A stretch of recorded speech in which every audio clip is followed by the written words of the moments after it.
Okay, we got about 15 minutes, folks. I'm your host, BKP. Good morning from the office, North Georgia's only live online morning show.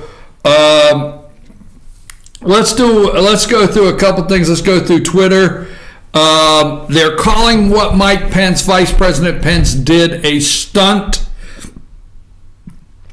They are now, the left is all concerned about what this cost you, the taxpayer, in Mike Pence and Karen going to the game and putting their jersey on, and Karen's wearing her Indianapolis Colts jersey and supporting the team. And then the next thing you know, they get up and leave. Karen, get your bags. We're out of here. That's what they're saying, a stunt. It took Secret Service. They had to secure the stadium. They had to do all of these things. It was quite a disruption just for Mike to get up and leave. The stunt. They're now concerned. Dallas Cowboys owner Jerry Jones said, stand for the anthem or sit for the game. The NFL's in trouble. Donald Trump tweeted out, the president said the trip by Vice President Pence was long planned. He is receiving great praise for leaving the game after the players showed disrespect for our country. I agree. I will not go into it. I have 15 minutes. There's a reason why. There's a reason why I will never forget the night LT broke Joe Theismann's leg. I will never forget that night. I went, whoa, did you see that? That was because there was a time, we'll call it 80-something, 1980-something, to where I never missed Sunday night football. I never missed Sunday football all day long. There was a time where I never missed a Monday night game, okay? Never. I never missed Sports Zone on all the highlights, nothing. I mean, Boomer on Sunday night back in the 80s before CNN became such a liberal petri dish of lefty whack jobs, okay? Before that happened, and it seemed like everybody that got out of the NFL was supposed to get a job, but not ESPN, well, CNN, same thing, right? But ESPN, when Boomer, back, all right, when he did that for an hour, I never missed in the 80s. You talking to him, not again. I knew how to watch 3 games at once. I was in the Northeast, man. I knew how to make that last channel thing work on the remote in triple speed, boy. They would go back to the huddle. I'd flip, boom, the other team run a play, boom, the other team run a play. I could watch 3 games. That was before split screens, anything. I mean, I had it down pat. I do not watch the NFL. I will not. Kaepernick got on his knee, okay? But long before Kaepernick got on his knee, they quit hitting each other. Long before Kaepernick got on his knee, they started patting everybody on the back. Okay, I'm telling you. I mean, sorry, folks. But anyhow, Pence gets up and walks out. Thank you. I'm okay with that. Now, all of a sudden, Michelle Obama gets the little kids, the doggy and everybody, and gets a whole entourage, flies to all the hell all the way over the other side of the world, stays in hotels, hundreds and hundreds of thousands of dollars. They rack up everything under the sun. There's Mike and Karen. Karen's wearing a jersey. Mike said, Karen, get your bags. We're out of here, right? So I'm telling you that now, all of a sudden, oh, my God. So let's go through some tweets. I got some things I want you to look up. You've got a busy day ahead of you. Our country has been unsuccessful dealing with North Korea for 25 years, giving billions of dollars and getting nothing. Policy didn't work. We have done right here the 24 years of failed. Now, North Korea goes all the way back to World War II and the Korean, Southeast Asian peninsula, the Korean peninsula there. We can go on to that. But, and then, anyhow. So, North Korea, South Korea, we went in there, a million Chinese died. We don't want to fight the Chinese again. There's a whole thing. You got to pay attention to it. Do a little bit of history. Do a little bit of research. But the 24 years of failed foreign policy, we did that right here on the show. Now, all of a sudden, oh, the calm before the storm. Oh, my God, Trump is going to do something we can't get back from 33 miles away. There's 34 million people or whatever. I don't know. Millions could die. Trump has to do something, okay? The Republican Party is racking up a record amount of dollars, donations fueled by Trump supporters. Let's see. Nobody could have done what I've done for Puerto Rico with so little appreciation. Give me Brock. You got Brock? Where's Brock? Where's he at? You got his picture up? There he is. There's Brock Long, okay? I love what this guy said. You know, this Brock, what channel is he on? Is that a Fox or is that NBC or ABC? Which one was he on? That's ABC. Yeah, right, ABC. Oh, yeah, that was Martha Raddatz. She was talking real soft because she talks soft when she's very concerned about guns and severe undiagnosed mental illness. Woo, wow. Let's see. Okay, Brock Long said, where's it at? I got it here somewhere. Okay, I got it here. I had it here a minute ago. You know, Brock Long said, you know, hey, you know what? We have discounted. We filtered. This is what he said. Martha Raddatz immediately had to go back to the mayor of San Juan, Puerto Rico, right? And you know what he says? You gotta like this guy. He says, "Hey, we filtered out the mayor a long time ago. We filtered out this mayor We don't have time for this political stuff. All right, Puerto Rico is not the disaster that they tried to make it out to be. So we got that one. I'm going through here. Let's see what we have here. Jerry Jones, give the players an ultimatum: honor the flag or take the bench. Okay, Weinstein. All right, this guy was, you know, you show me the goods and maybe you get an Oscar. You know, SNL, nobody came out against this guy. There's no attack. Everybody's whispering about it. But now today, the left seems to have a new light on this, and people are returning. Get Brock Long off there if you don't mind. People are returning their campaign donations, but they're returning them to the leftist organizations like the DNC. They're returning the campaign donations, these politicians, to like women's rights and women's health care places, you know, like Planned Parenthood. So, yeah, it's really working out, okay, for the left. But the controversy, Mika has ended a book deal with the publisher, Weinstein's publisher. She's ended the book deal, which, you know, God almighty, it just gets picked up somewhere else. Don't believe all the crap. But here's the thing. Weinstein's outrage, they're spinning it into the media didn't take Weinstein to task, just like the Republicans are not taking Trump to task. It's equal. It's equal. Why the left, Hollywood, did not come out in outrage over this low-life piece of garbage, okay, all these years, is equal to why Republicans now need to come out against Trump. It's the same. All right, that's what you get. Let me see what else I got here. Let's see. Vice President Trump, Pence leaves Colts 49ers game after people kneel. Let me see what else I have. Oh, man, I'm closing tabs that I shouldn't be closing. Donald Trump plans to undo Obamacare birth control requirements. You get that picture? Is that ready? The one out of that article? Yeah. You know, that makes me want to sing. One of these things are not like the other. One of these things just don't belong. One of these things is not like the other. Oh, interesting. Okay.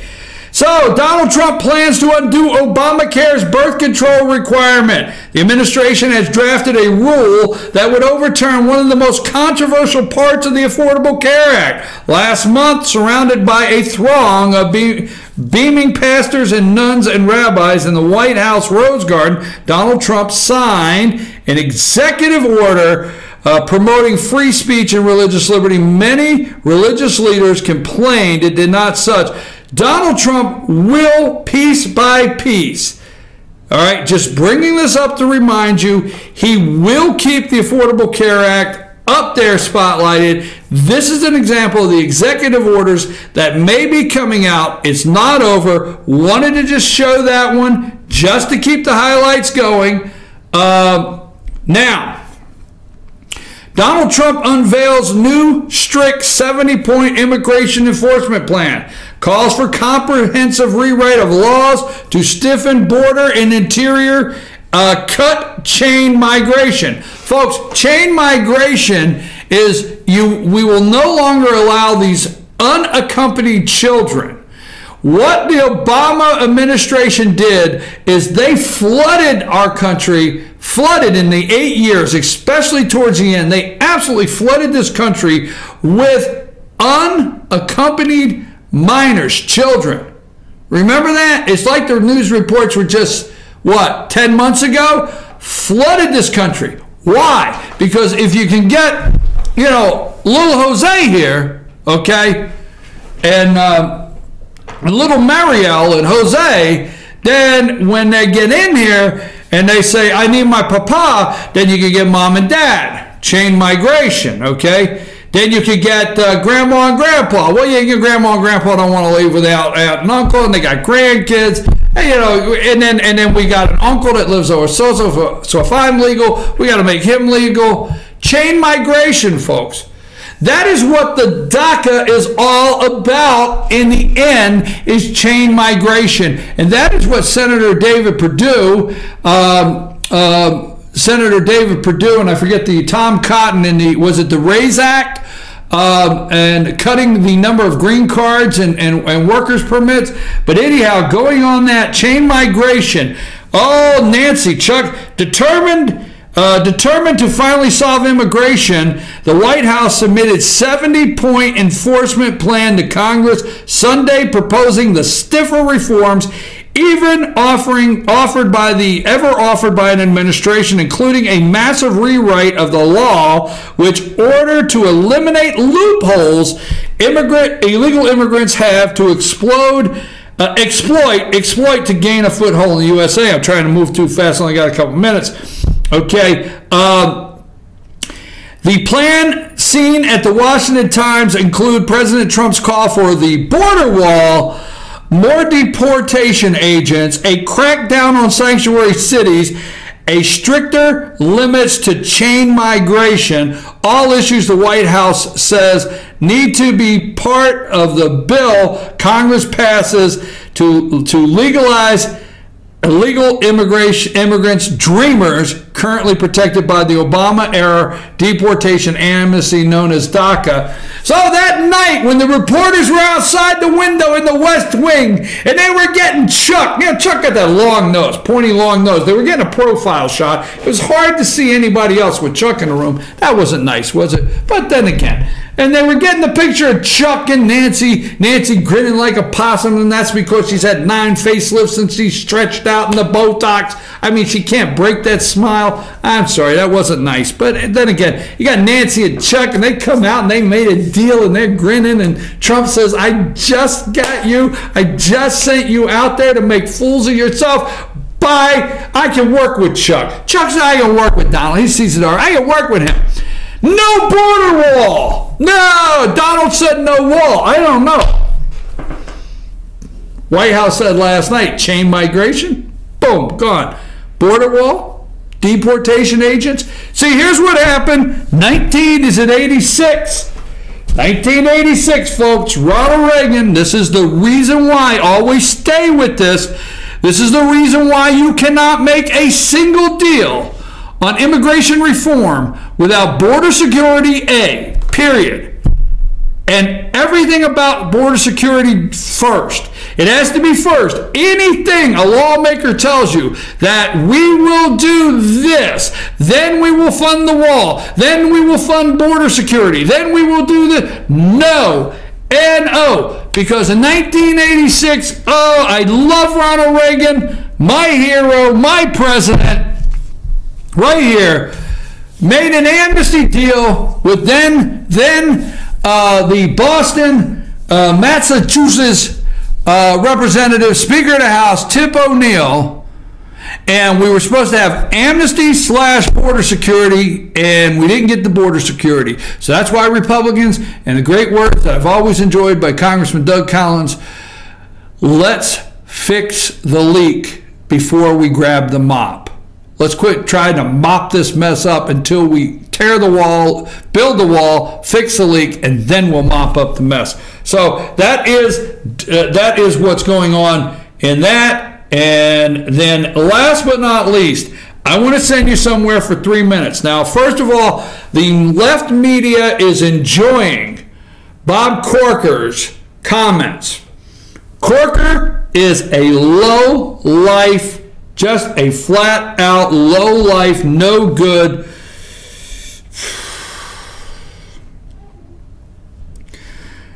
Well, there's no words. Okay. Crony capitalism on steroids did inside information by the Hutton Company and or Wells Fargo allow Bob Corker to make a killing on speculative taxpayer-backed investments.